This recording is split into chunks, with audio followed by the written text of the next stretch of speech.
Lucía tenía 11 años cuando descubrieron que estaba embarazada.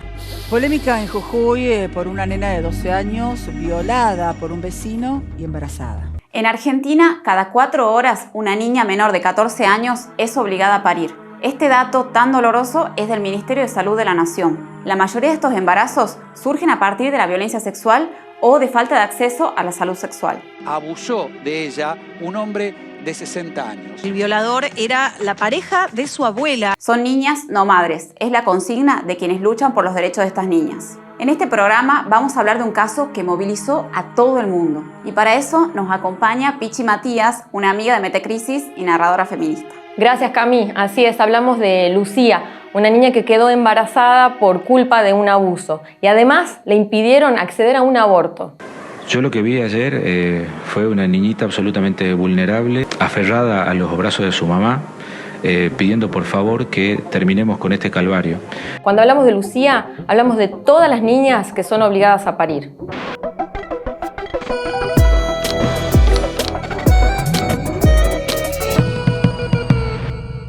Todos los años, a fines de septiembre, UNICEF programa la Semana de Prevención del Embarazo No Planificado en la Adolescencia, para visibilizar esta problemática.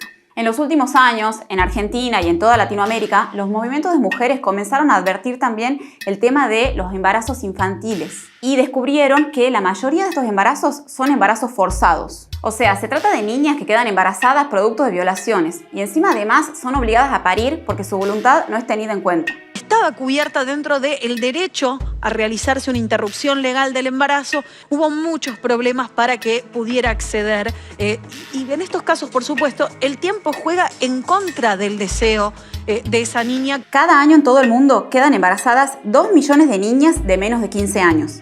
Y en nuestro país, casi 2.000 niñas por año. Las provincias con más embarazo infantil son Tucumán, Salta, Misiones y Santiago del Estero. ¿Choqueados? Son provincias donde hay un fuerte lobby conservador y antiderechos. Se estima que el 80% de estos embarazos son productos de violencia sexual y que esas violaciones se producen dentro de las familias. Una criatura de 12 años que no pidió la relación sexual, un mayor abusó de ella y es un vecino directo de la familia, alguien a quien la nena conocía y la familia también. Lucía vivía en un pueblo muy pequeño de menos de 1.000 habitantes en el límite de Tucumán, Salta y Santiago del Estero y tenía 11 años en 2019 cuando fue abusada por el novio de su abuela, producto de lo cual queda embarazada. Cuando su mamá se enteró de este embarazo, Lucía, con sus palabras, como pudo, le hizo saber que no quería saber nada con eso. Y así empezó una lucha que duraría más de un mes. Yo cuando entré al hospital hemos pedido a las dos con mi hija que se le haga un aborto. Primero había dicho yo que yo me iba a hacer cargo, pero después cuando voy con mi hija a la casa me dice mi hija que no quería y yo me pongo a pensar que para qué iba a venir una criatura al mundo si se iba a criar bajo un odio, un desprecio y supuestamente había una ley que la amparaba. Cuando la mamá de Lucía informó que la nena no quería seguir con el embarazo, desde el Hospital del Este le dijeron que tenía que hacer una denuncia en la justicia, pero en realidad eso no hacía falta. Entendemos que se estaba dilatando injustificadamente y de sobremanera, que el protocolo no estaba siendo aplicado ni en tiempo ni en forma. Estábamos frente a un caso sin ningún tipo de fisura en cuanto a entender que entra dentro de un aborto no punible, ¿no? Por las dos causales, ya sea por salud de la madre y porque era producto de una violación. Porque se puede acceder a la ILE a través de 2 causales, si está en riesgo la salud de la persona gestante o si ese embarazo fue producto de una violación. En cualquiera de los 2 casos no hace falta ninguna denuncia, solamente una declaración jurada. Pero bueno, ya sabemos que a las mujeres pobres el Estado les complica un poco más la vida. En Cámara Gesell, Lucía dijo la frase que dio vuelta al mundo: quiero que me saquen lo que el viejo me puso adentro. Con esa frase, Lucía dejó clarísima su voluntad. Esa misma noche la internaron en un hospital y ya habían pasado 2 semanas desde que había intervenido el sistema provincial de salud. El tiempo seguía corriendo. La niña estuvo internada durante un mes en el hospital, donde se dilató de la interrupción y donde todos los efectores de salud se declararon objetores de conciencia. Pero en realidad no todos eran objetores, estaban asustados porque la fiscal penal de la provincia había mandado oficios al hospital para que no se realice la interrupción. Es decir, se estaba torturando una niña por orden directa de la Fiscalía de Homicidios. Lucía estuvo internada en el Hospital del Este desde el 11 de febrero hasta principios de marzo. Durante todo ese tiempo amedrentaron y asustaron a su mamá diciéndole que si la niña moría por causa del aborto era culpa de ella. La llenaron de miedo todo el tiempo y aún con ese miedo a cuestas, su mamá siguió adelante con la voluntad y la decisión de esa niña. El doctor Gustavo, él iba todos los días, a veces iba a la mañana y a la tarde, o a veces no podía a la mañana, iba a la tarde, a la noche, todo el tiempo. ¿Qué les decía? Me dice, y tenés que firmar el papel, pero vos tenés que saber que tu hija puede morir. En este proceso tomó protagonismo un personaje clave en la larga noche de Lucía. Hablamos de Gustavo Biglioco, que en ese momento era el número 2 del Ministerio de Salud de la provincia. En declaraciones radiales dijo lo siguiente. Yo estoy encima de este caso desde hace bastante tiempo, en forma personal, y tengo una cercanía muy estrecha con la mamá y con la niña, y la niña y la madre sobre todo quieren continuar con el embarazo. Por supuesto valoramos los riesgos médicos, los riesgos de la niña, pero ella es grande, es grande de contextura, antropométricamente grande, tiene más de 50 kilos y más de unos 50, para 11 años es grande, y hasta ahora el embarazo va siguiendo su curso absolutamente normal. Con total impunidad y aprovechándose de su posición de poder, Biglioco mintió sobre lo que realmente Lucía quería.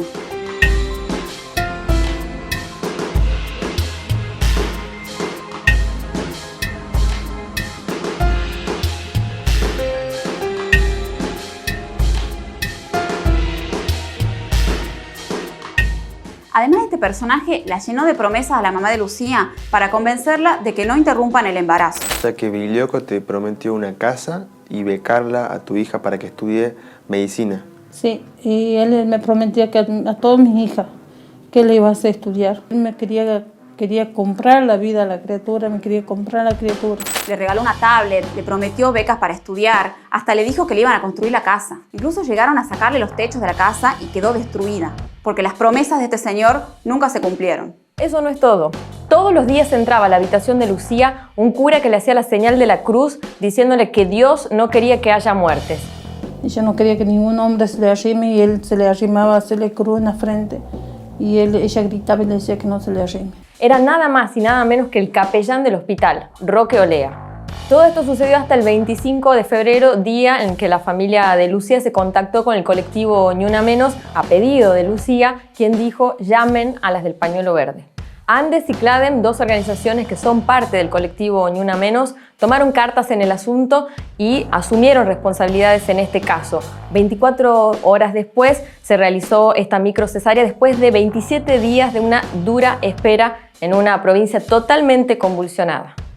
El hecho generó revuelo en el hospital, ya que el Ciprosa debió dar la orden para conformar el equipo médico de esta cirugía, en medio de rumores de objeciones de conciencia de médicos contrarios a las políticas de aborto legal. Aunque nada fue tan simple.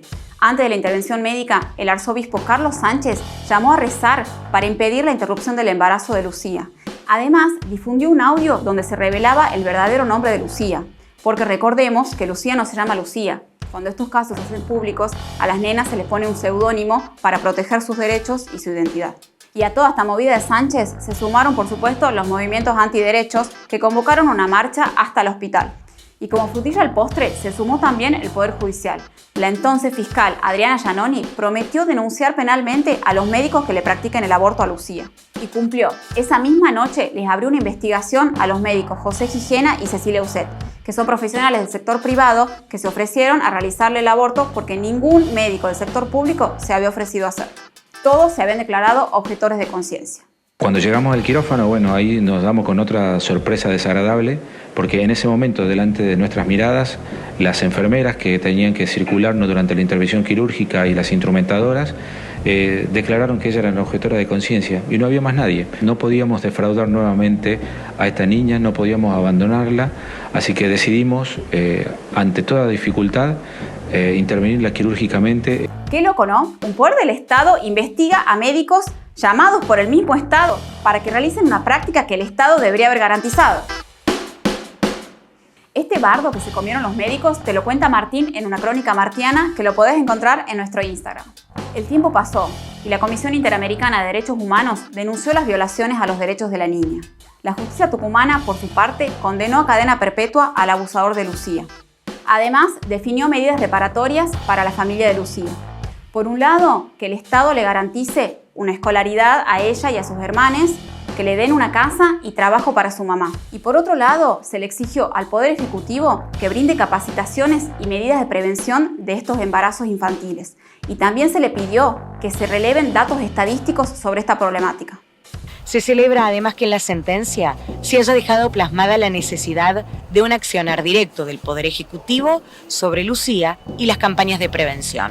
Lo que dejó un sabor amargo es que todos los funcionarios que pusieron palos en la rueda continuaron en el gobierno. Se hizo lo que la familia solicitó y en los tiempos que la familia solicitó. Rosana Chala, por ejemplo, ministra de Salud, fue ratificada en su cargo y ahora es candidata a diputada por el Frente de Todos.